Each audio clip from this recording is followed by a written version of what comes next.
Well, good morning, everybody. Welcome to the Underhood Show presented by Mel Hamilton Ford. My name is Phil Nightingale. Morning, Josh. Good morning. Beautiful day out there. You did say it's sunny and 70. That's what I said. It was 70 at some point, not for very long. Yeah. Not for very long. So, everybody, good morning and welcome to the show. It's a call-in show. Anything ailing your car, tires, brakes, batteries, anything you want to talk about in automobile world racing, I don't care. We got a great price package about over $130, and Josh will keep saying we're going to check that value of that thing. It's probably a little more than 130, but we are saying it's correct. It's over $130. Just to make a phone call and call in here and ask your question or comment or whatever it might be. 316-462-3673. That's the number that comes in the front desk. Tell the girls you want to get patched in the podcast. We'll get you on the air and then mail out that great package. As always, Josh, what's in that great package? So again, we're going to mail it out to you, but it's going to consist of the works, which is an oil change and tire rotation. We use Motorcraft oil and filter products here at Mel Hamilton Ford. While we're performing that, we're also going to complete a multi-point inspection on your vehicle, checking over the brakes, tires, steering, suspension, all the safety-related components on that vehicle, just making sure that it's geared up and ready to go for that next 5,000 miles of driving. You'll also receive yourself $10 to Mel's Diner so you can get yourself something to eat and drink while you're here with us at the Big Corner. Complete nitrogen for your tires so you get all the great benefits that nitrogen has to offer. And then a BG Products package, which consists of a can of MOA or motor oil additive for your engine oil, and then 44K for your fuel system. Again, just getting that vehicle geared up and ready to go for that next 5,000 miles of driving. All right, 316-462-3673. Love to hear from you. Anyway, Josh, it's hot out. It's it's definitely been supposed to be though, right? Yeah. You know, we're that time of the year. Talking with a couple last night. They were both of them are teachers actually, and you know their summer is well, I don't even want to say it, but getting close to winding down. They go back to school here till I think it's like the 8th or 9th of August. Seems like it gets earlier every year, doesn't it? I would agree with that too, for sure. You know, and I'm not even sure really summer break wise, like why that even takes place anymore. I mean, I think it's I have more breaks during the year. Yeah, I would say that as well. You know, and I'm sure that's what leads to make it the summer shorter for sure. But I mean, I can remember as a kid being off for Thanksgiving, like Thanksgiving or maybe Thanksgiving and Friday. And I think last year we had, the kids had all week off. And so, yeah, I'm guessing we just keep adding days and snow days. And so that's a whole nother story on the snow day side of things. But, you know, as the person making that call, I wouldn't want to be the one that, says, hey, you guys need to be here, and then somebody has an accident or gets hurt for sure. Well, anyway, not to interrupt here, Jason Cox says there's no sound to this. No sound. Gus texted me and said everything was sounded good. So, Jason, are you not hearing us? Or what do we got? Anyway, Delbert, good morning. Let's see what Jason's talking about. Delbert, can you hear us? Give us a thumbs up or something. Yeah, I'm not sure what Jason's saying there, but I hope everything's okay. And I'm in Gus jail again.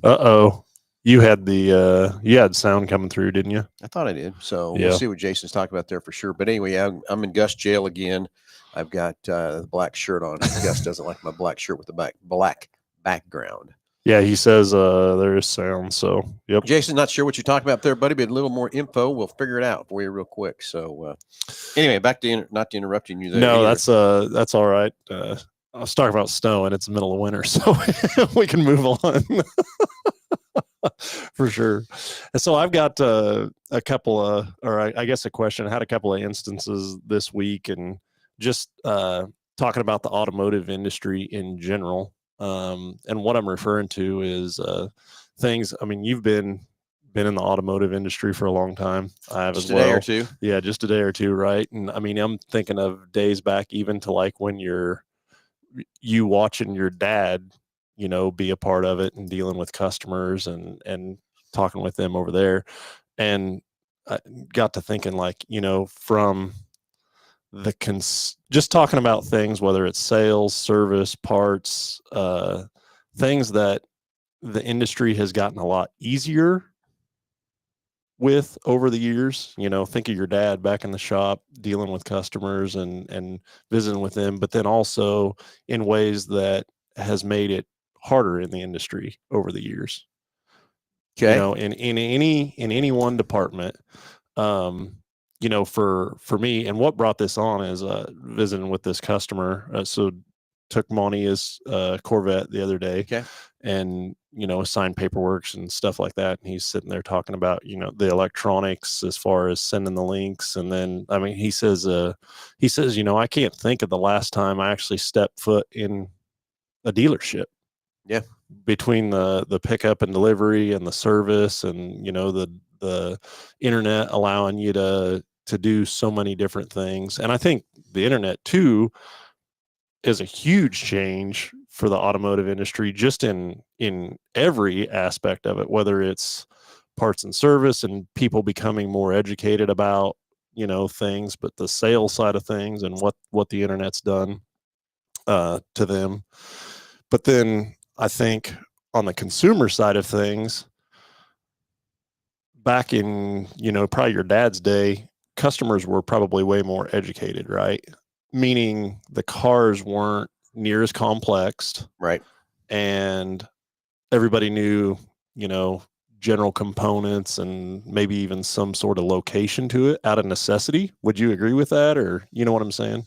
I going back to watching that, and growing up with my dad in that station there in Halstead and stuff, and working on those cars and stuff too. Josh, I know what you're saying. The cars were not that complex back then, and we're totally doing totally different things today on cars than what we were back then. But it was still there was still a lot of their myths out there and different things you would do, but there's different myths now than what there is today. But I still think the customers were just about the same. Really? Of knowing the knowledge and stuff too. Because I just remember my dad coming asking questions, but I also still remember my dad always picking the phone up and calling dealerships to get information. And the dealerships were very helpful back then, to help, because he didn't have all the tools, The resources, and or resources the from that part. information. But also just the experience of working on all those different makes and models. That's where I feel sorry for the aftermarket world having to work on every make and model, which we do too. But it's back and forth. We have the information now that we can look into and get that with the internet. That's where all the online manuals are there, and gives our technicians the value that they can have to look up a different. So if we're working on a Toyota, if we're working on a Honda, they can get that information. Back in the day, we just had a big old fat Shilton's manual that had about everything in it, but very generic. But customers understanding it and that sort of thing. There's, back. So I still think of back in the day with my dad, of people talking about different things and stuff that didn't get it. Just because the basic things and basic knowledge of everything of cars. So the other thing that kind of sparked this conversation for me is, I had a lady come up to the parts counter, and her husband had sent her in, and they sent him in with the part they wanted, which was a spark plug. But she got the invoice on it, and it said, that it was a spark plug, and she's like, "Is this not a starter?" And was serious about it. Yeah. And I'm not making fun of her or anything at all, because and I had the conversation with her because she happened to be in the medical field. Kind of starts the cylinder, but it's not. Yeah. She happened to be in the medical field, and you put me in that industry, we're lost. Same deal. They're going to throw those different things out there and stuff. Yeah. I'm as dumb as a box of rocks when it gets to that. And so the flip side of that too, for me, is I think being in this industry, or whatever industry it is that you're in, you just kind of get calloused of people totally. maybe having the same knowledge, or and so I think of all the different systems that we have in a vehicle, and then you talk to a customer and you're trying to explain what's going on. And I just wonder a lot of times, like, how many customers actually understand what it is you're talking about if you don't take the time and slow down and really try to explain it in a manner that's not technical. And then you add all these acronyms in it, and it that makes it, I think, 10 times worse too, right? Yeah. And so I don't know, I just envision myself back in the day with your dad visiting with customers about what's going on or what's wrong. And well, I'll same kind of scenario, Josh, as I remember, back in the winter days with carbureted cars, customers would flood them a lot, and we'd have to tow them in and clean out the spark plugs, and charge batteries, and different things from that part too, and overhaul the carburetors because then seat would stick or whatever, and different things from that part too. But I also still remember one of my teachers, his car, same thing happened. And my dad went to his house and tried to get it started and couldn't get it started. So he had to tow it in. And the next day, he went to go pick his car up. And I remember him telling me, saying, "Hey, your dad said something, da-da-da-da." I don't remember exactly what he says, but I can't remember what he said, what was really wrong with my car. And back then I said, "Oh, well, I bet he put some new spark plugs in." No, I don't think that's what it was. So see, I mean, it is the same kind of scenario, just whole difference of how we've evolved into what we've evolved into today with, I still remember there was in the station. I remember the first car come in and it had front wheel disc brakes on it instead of drum brakes all the way around. Oh, wow. And it was like Saturday morning. The guys would all come hang out and have coffee in my dad's shop. Okay. Kind of what they do. And I remember him pulling that first car in there, and it was a Camaro. Okay. And pulling front wheels off, and oh my God, everybody was just freaking out. Oh my God, what's this world coming to? And disc brakes are 100 times better than they thought it was the worst thing in the world. Any set of drum brakes. Yeah. So then the next thing was that was in the early 70s when that happened. Next thing about mid 70s was the electronic ignition came out. Got rid of points. Yeah. Same scenario. Again, 100 times better. This is terrible. This ain't going to work. Saying. Then came the Cadillac converters in the mid 70s. Yeah. And then we were yanking them things off, and they had a piece of pipe called a test tube. We were yanking them off and putting test tubes in. And from an emissions standpoint, they probably do, great things. And then now with the oxygen sensors and, fuel injection would be, I'm sure, another one. Yeah. So then what was funny, I even laughed at my dad when he told me that, because then we had a 73 Buick at the time, which was on points. And then the aftermarket world came up with kits to go in and put electronic ignition inside of them and replace the points. And guess what he was doing? He was putting that on that Buick, getting rid of those points. I said, I thought you thought that wasn't any good. We used to have quite a bit of battles about that stuff too, but it was always a fun time there in the shop and learning different things. But I just think the way this industry has evolved is it's fun, it's exciting, and just see what's next. Well, what do you think? So I often wonder, and not trying to hide anything from a consumer or anything like that, but I almost wonder if there's too much information available to a consumer. Well, here's my problem I got with it is, you're right. There's a lot of information you can get out there in the internet. The internet's done great things for us, but it's also created some bad things for us too. The things that I see on the internet, and when you Google things and you search things and you're thinking, why would someone put that out there? Well, or just bad information. Bad information. Yeah. And then somebody's got hey, I seen this, and this has got to be what's going on, and it's not even remotely. Well, and then we get our comments section going, and everybody's got a different opinion, and they only get half the story. Just like a deal I was watching this morning, someone texted me and said, "Hey, you need to go watch this." Well, guess what? The video they put up was only a third of what really happened. And whoever put the video up only wanted their part to be right, and everybody's got this string of comments going on out there. And everybody's got the wrong, because they didn't see the whole scenario. They didn't know everything that went down, but everybody can get on that keyboard and start typing away, because you can't talk to someone face to face. I'd rather talk to someone face to face about something instead of being a keyboard warrior out there bad mouthing somebody or whatever. So that's a negative side to me on the internet. Yeah. We can go out and put a review out there. We don't like an answer that's really a truthful answer. And that's what drives me crazy with our reviews. We get a lot of great reviews, but we get that one customers out there that want to go out, and we tried to help them and couldn't. And then all of a sudden we're the bad guy. Now they want to go out and put a bad review out there and try to knock us in the head. Yeah. From that part. But again, it's all understanding the whole scenario. Get all sides of the story before you want to start putting your opinion out there in the world. But today it's so easy to put it out there.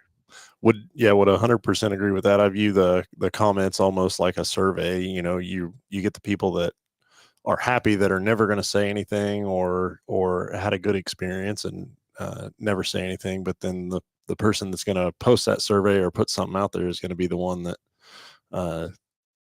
has something bad to say or negative to say. So I would agree with that completely. And I also think, just as far as the amount of information out there, can be extremely overwhelming, and you can get completely different answers. And the more as a consumer you dig into that stuff, probably the more confusing it can become instead of helpful almost. Yeah.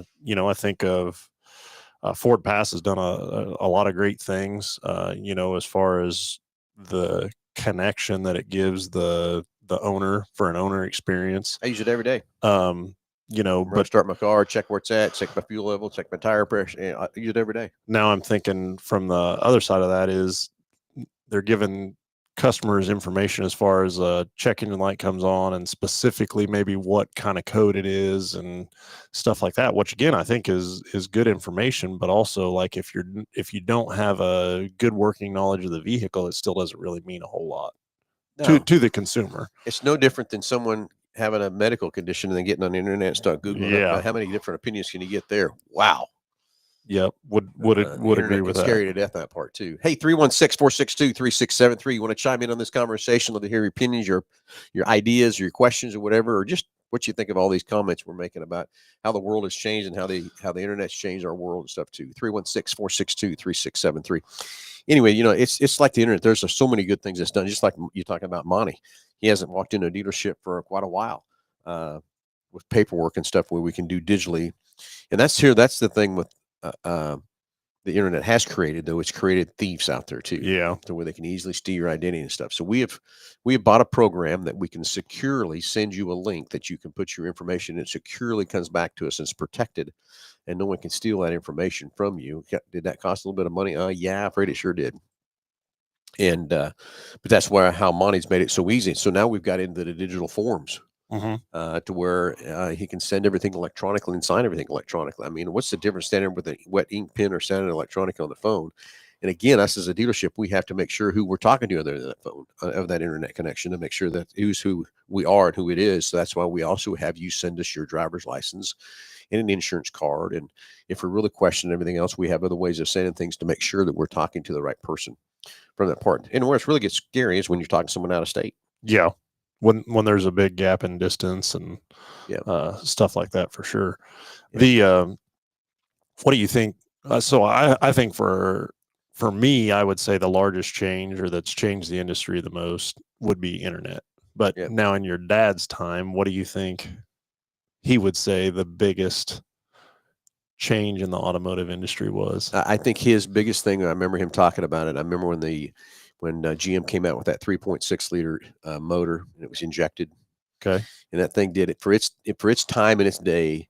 It had more power, more torque, and it couldn't believe how well that thing runs. So I think that probably his biggest thing that he would tell you is how carburation went away and in came fuel injection and stuff too, and what it did to take a littler motor and make so much more power out of it. I mean, I think we could say the same thing with the turbos and the EcoBoost version of it, or the direct injection, again, changing up the fuel. The variable timing and all that stuff too. But again, the components are so much better that we can turn so many more RPMs and stuff too. And now today we're trying to keep these engines running about 210, 220, somewhere in there. Back in the day, we trying to keep them back then as cool as you can. I mean, don't let the thing get hot or anything else like that. I mean, even getting it to 180, everybody start freaking out at getting 180 degrees. Well, and I think we had kind of this conversation a little bit the other day. Fuel economy. I mean, I think of a car in 70s as far as fuel economy, and then where we're at today on as far as efficiency goes, and just what a vehicle's getting out of fuel economy.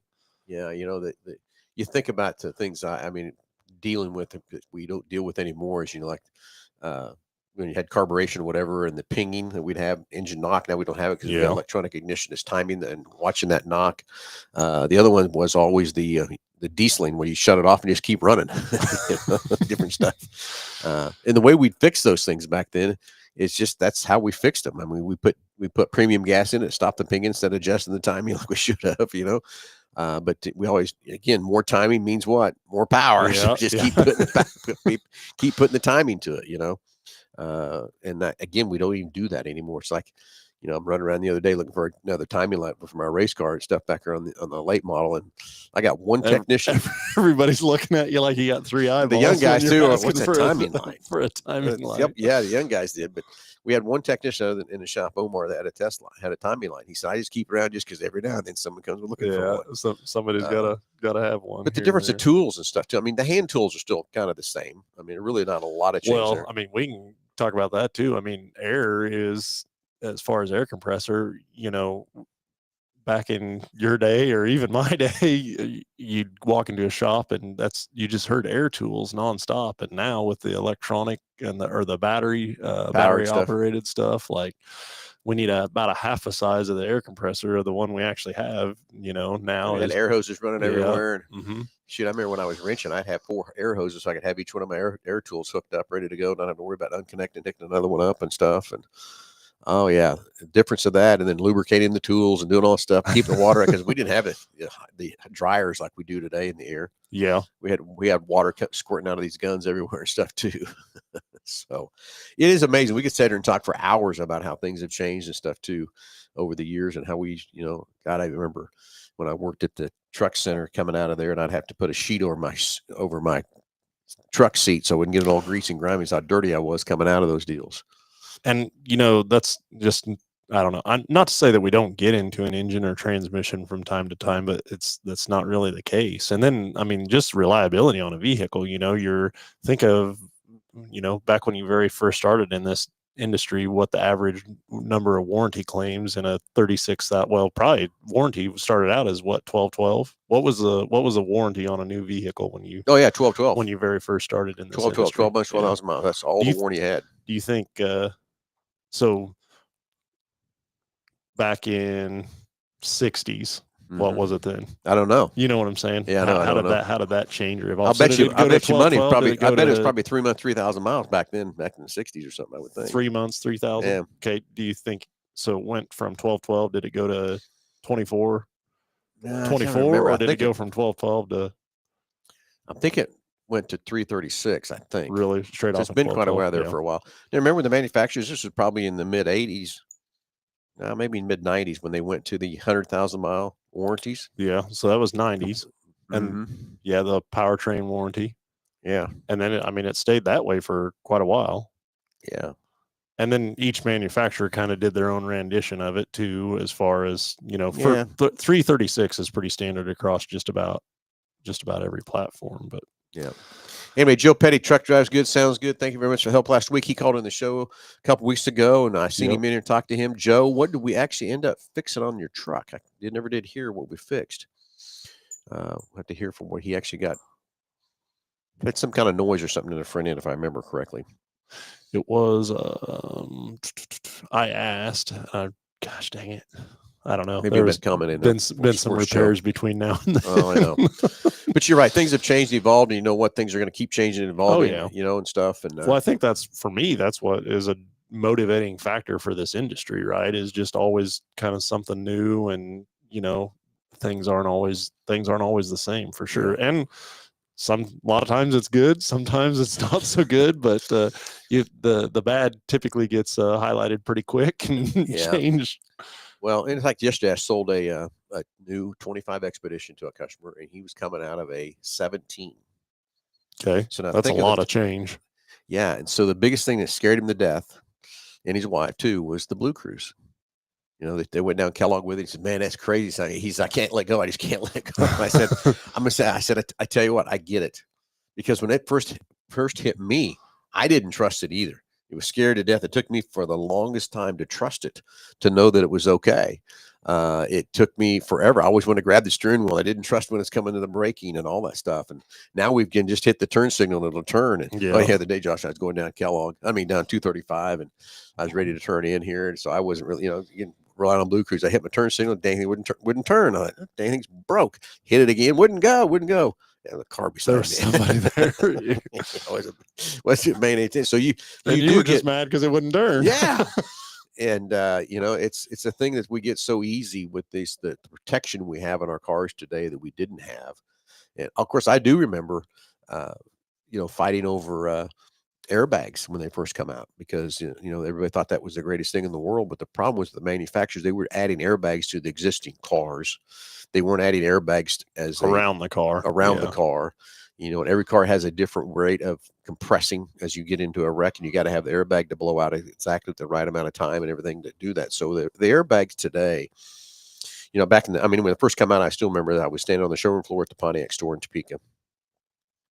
And a husband and wife came in and her arm was in a sling and she was all hell bent for loose. She wanted to buy a car without an airbag because the airbag had come out and the airbag hit her arm and broke her arm. and broke her arm. And so she was bound and determined that was a bad thing. And I said, think about this for a minute. If you didn't have the airbag, how much more hurt you would have been. Well, I would say probably in today's instance or accidents, with as advanced as these vehicles are, I mean, you're probably saying, okay, if an airbag doesn't deploy and should have, that would be like basically a incident that somebody would have died in. Yeah. I mean, it is the side curtain airbags and the knee bolster airbags, and to see some of these, just being in this industry, to see some of these vehicles, we had an instance this week of a gentleman in an accident with the Escape, and I mean the Escape is just tore up, and they were able to essentially kind of walk away from it, and I saw that Escape, blows my mind to think of the engineering that goes into it, and I don't even think the consumer really even understands how much engineering goes into it as far as crumple zones and I mean we're talking a little Escape here, and he smacked into the back of a semi truck, and I think your size difference and weight difference and everything like that, and it's crazy, and it's just we go the things they've evolved in with just not alone analog brakes but traction control, and now we got lane centering, and now we got adaptive cruise, and now we got blue cruise, and now we've got all these different things, blind spot monitoring, and you even have the vehicles even monitoring stuff, and it it pre-charges the brakes and stuff like that as it sees an accident coming, that you don't even do anything as a consumer, like the vehicle is going through and doing all this stuff to make you have more sensitive brakes or more ready brakes, or even going ahead and applying the brakes for you to lessen the and that's the next thing is look at how much better their brakes have gotten compared to where they were years ago too. I mean, I remember fighting all the time back in the mid 80s, fighting brake pulsations. We had those two skinnier rotors on her because everybody's trying to take weight out of cars for fuel economy and everything else too, but we had terrible brakes back then. I say it all the time, but love to see somebody drive a 72 something that's carbureted and or even go older than that and talk about drum brakes. I mean, I can remember flying through a stop sign, not intentionally, just because it had drum brakes and they got hot, from the previous other stops, and I couldn't stop. Drum brakes, no power steering, carbureted, in a manual transmission. That's where everybody should start learning to drive. Think about that a minute. Maybe not the manual transmission, but drum brakes. No, I'm throwing the manual. Are you throwing in there too? Maybe even a 3 on the tree. Yeah, I could do that too. Manual brakes, drum brakes, manual transmission, no power steering, and no power brakes either. Well, yeah. Now that's a whole nother deal. Yeah, that's exactly right. That is a whole nother deal. From that part, from what we've evolved into and where we're at, Stu. It still goes back to Jake, my son. He's begging me to take my 75 Chevelle and redo it and make it. Don't you want to drive it again? No, I really don't. I mean, I have no desire to go drive that old car because how old those, it had drum brakes in the back, disc on the front, but the geometry, the steering, all that stuff, the suspension, all that kind of stuff. I just soon go buy. If I was going to spend the money on fixing that Chevelle, go buy me another GT500 or something. Mm-hmm. Something you hop in and daily, or take off to California, or do whatever you wanted to do, right? Fix that Chevelle, I'll be working on it the rest of my life because the damn thing be leaking or something wrong with it or whatever, and I'm just not ready to do that. It's fine. It's just sitting down there in my man cave, just looking. You can go down and look at it. Went down there the other night and checked her out, make sure she was still there. She's still there. So, hey, anyway, 316-462-3673. Love to hear from you. Anything alien car, tires, brakes, batteries. You want to talk about the evolution of the cars over the years?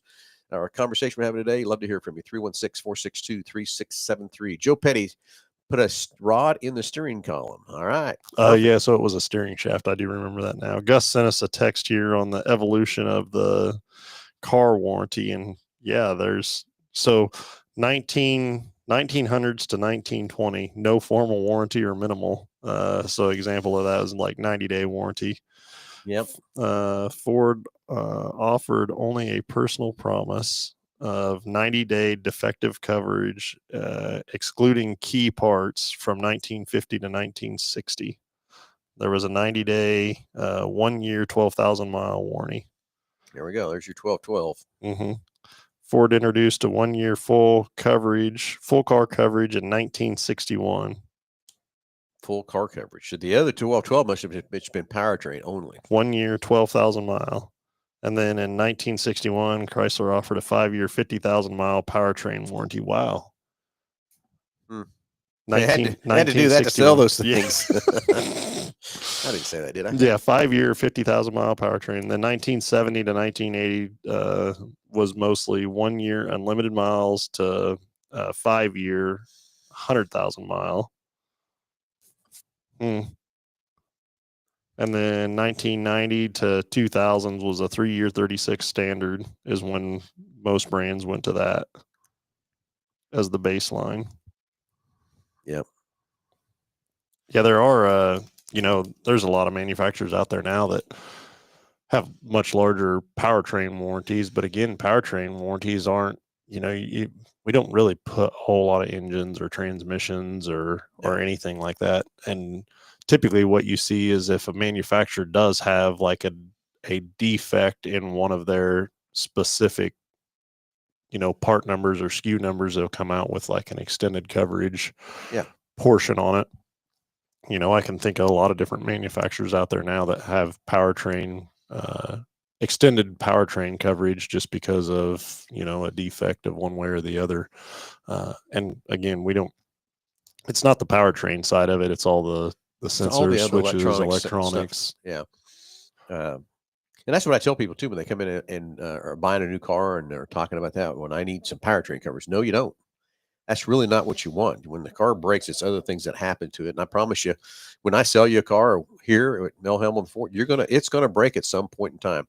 Every manufacturer, every dealership's got a repair shop in there to fix these cars. They break their mechanical piece of equipment, they wear, things are going to happen. But the powertrain, and today, everybody's powertrain, I don't care what manufacturer you're dealing with, if you maintain it correctly, because I just had a Honda towed in here the other day that we worked on, and it was just sludged up like a no mother. And everybody wants to talk about they run long forever. They only run long forever if you maintain them. You can't just drive and not maintain these cars and think they're going to run forever.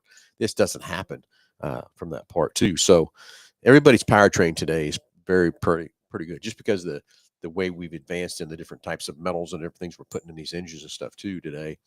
And of course, just like I said, the RPMs we turn. I mean, back in my day, if we turned something 4,500, we were turning some RPM. Now they were turning 8,000 RPM, and it's nothing. Yeah. I mean, yeah, would agree with that. And I mean, you said something too about the temperature, your operating temperature on that, and think of how much cleaner it burns and how much more carbon we were producing running. Well, it's kind of overheating. Let's take the thermostat out of it. How many thermostats you ever take out of a vehicle? Took a lot out. Put them back in the winter though. Yeah. I was talking with somebody about that the other day about, I had an older vehicle and they're saying, that still get heat out of the dash even in the winter. And the choke cable to a heater hose water valve to shut off the flow of to the heater core to the heater core, just because the doors didn't seal inside of the HVAC case. I can tell you how many times in the summertime I take a hose and just put a 19, just cup it around, and so it wouldn't go through the heater core. Yeah. Winter come back around, hook that hose back up. We gotta have that heat again. Get a little more defrost going. Yeah, it's amazing. Think about, I don't know if you dealt with that much, Josh, but my age, we had those cables running in the dash to move those doors and adjust them, and they bind up and break. And now we got these electric motors in there, so now we have the clicking noise in the dash when they go bad. So, man, it is crazy how these cars have evolved. Well, and you went from the cables to vacuum.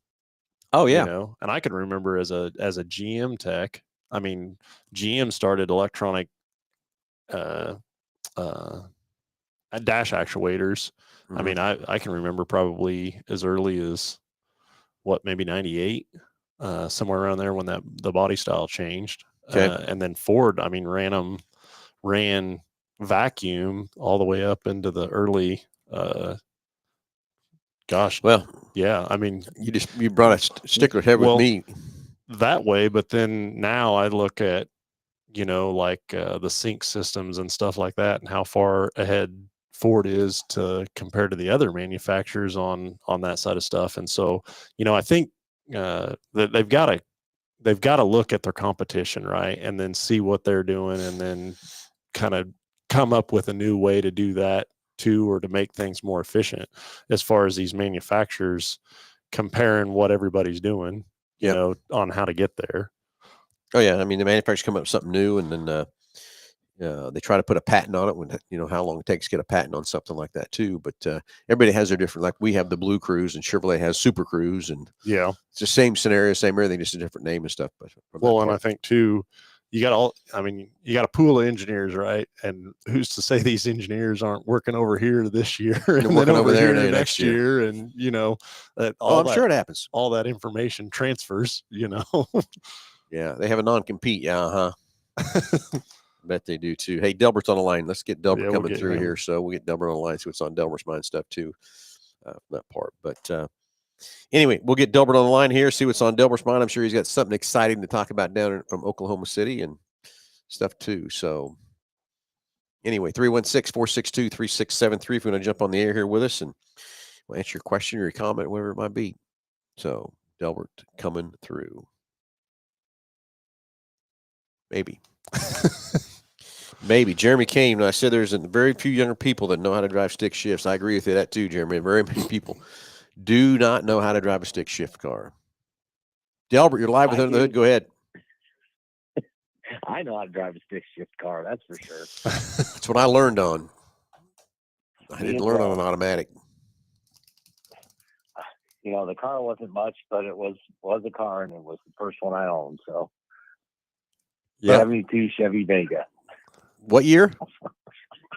72 Chevy Vega.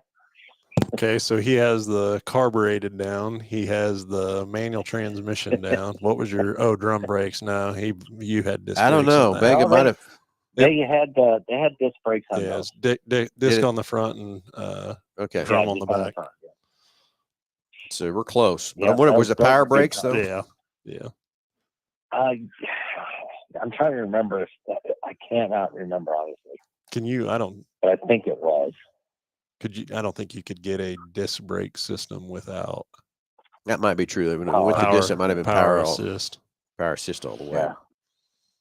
No, from that part. So, yeah, you're very close. My first car I drove was if you really believe it, technically it was a Volkswagen. So it was my dad. We took a bug and converted it into a dune buggy. Okay. And there you go. I don't know. I think I was 6 or 7 or 8. I don't remember how old I was. My dad would get ready to take off in that dune buggy, and we were at the station. We're still at First and Main. It's there in Halstead, and he jumped out of it and went to go get something. And I jumped over in the driver's seat and made a little pull her up and backed her up. And he jumped back in and said, "What are you doing driving this car?" He goes, "How'd you know I did that?"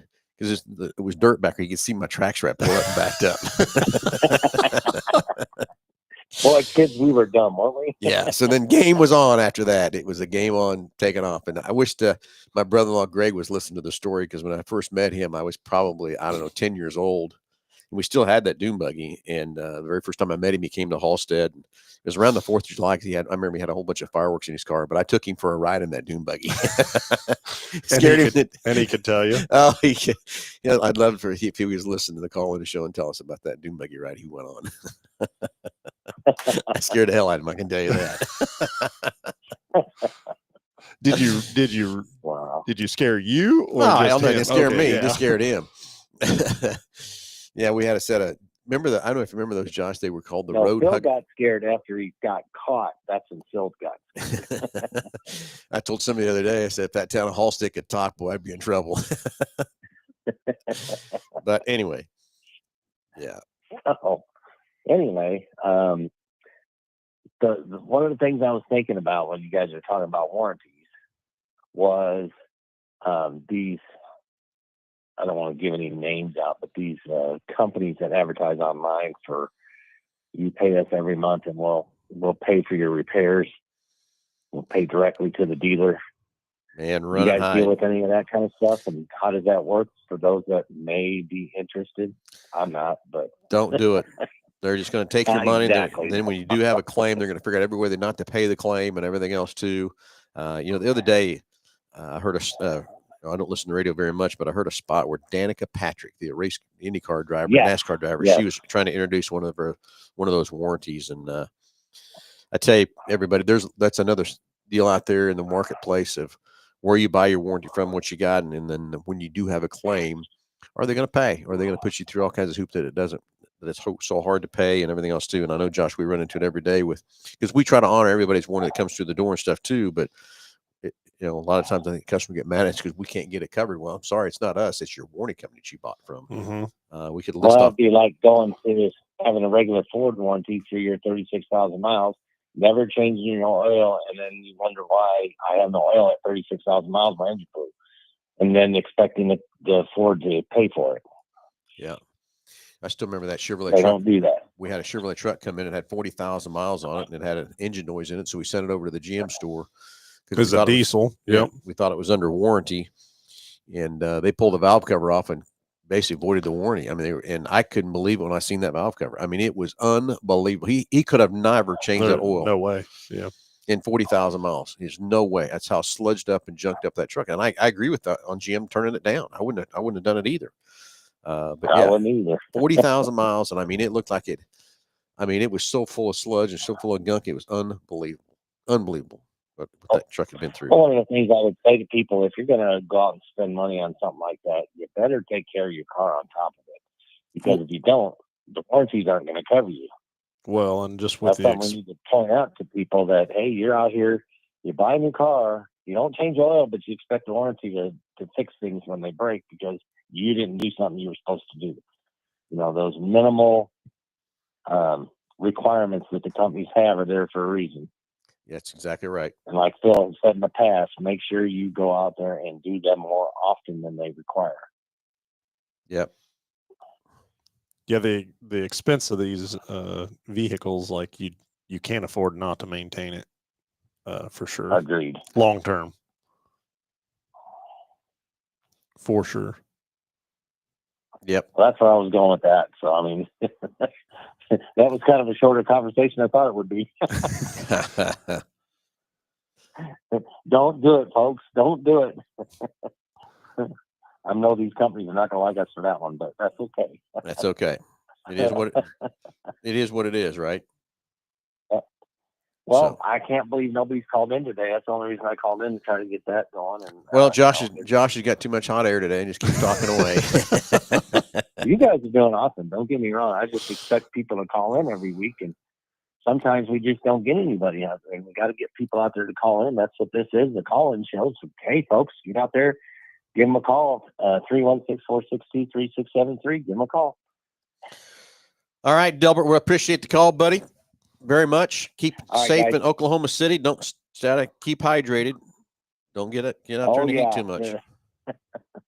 Yeah, so check out my latest video. If you look on YouTube, you can see my channel. I won't mention it today. You guys have a great day, and we'll see you next time.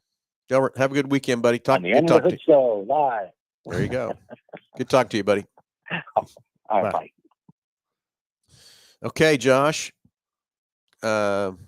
Anything else happened in the service department this week?